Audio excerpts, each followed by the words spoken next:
वोटांची चोरी न महाराष्ट्रात झाली आहे न भारतात कुठे झाली आहे। काही चोरीला गेलं असेल तर डोक्यातली चिप चोरीला गेलेली आहे। मामला वोट चोरी का नहीं है, ये दिमाग चोरी का मामला है। विपक्षा दिमाग चोरी चला गया है। उनको एक ऐसा लगता है कि ये हो रहा है कुछ इल्यूजन में हो।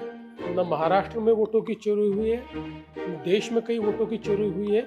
एक भी एबनॉर्मल चीज नहीं है। इलेक्शन कमीशन की क्रेडिबिलिटी को समाप्त करना चाहते हैं। हिम्मत दिखाइए, हिम्मत दिखाइए।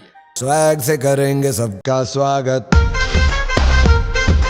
दूध का दूध पाणी का पाणी होऊ दे। निवडणूक यादी विशुद्धच असली पाहिजे, ती शुद्धच असली पाहिजे। 8 वर्गीकरण आपल्या समोर मांडणार आहे। पहिलं वर्गीकरण काय, नाव एकसारखंच आहे, म्हणजे दुबार मतदार आहे, पण मतदार यादीत त्यांचे नंबर वेगळे आहे, जो म्हणजे मतदार यादीत नाव एकसारखे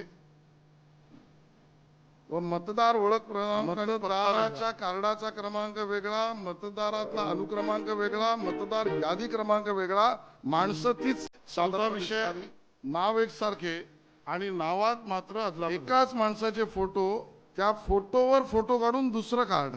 पुढचा भाग आहे वर्गीकरण आहे ते म्हणजे नाव एकाच व्यक्तीचं, एकच नाव, पण त्याच्यामध्ये लिंग वेगवेगळी, पुरुष आणि स्त्री।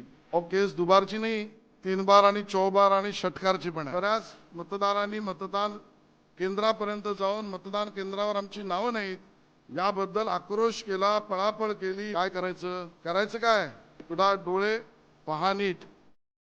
ता उम्र गालिब मैं यही भूल करता रहा, धूल चेहरे पर थी और आईना साफ करता रहा।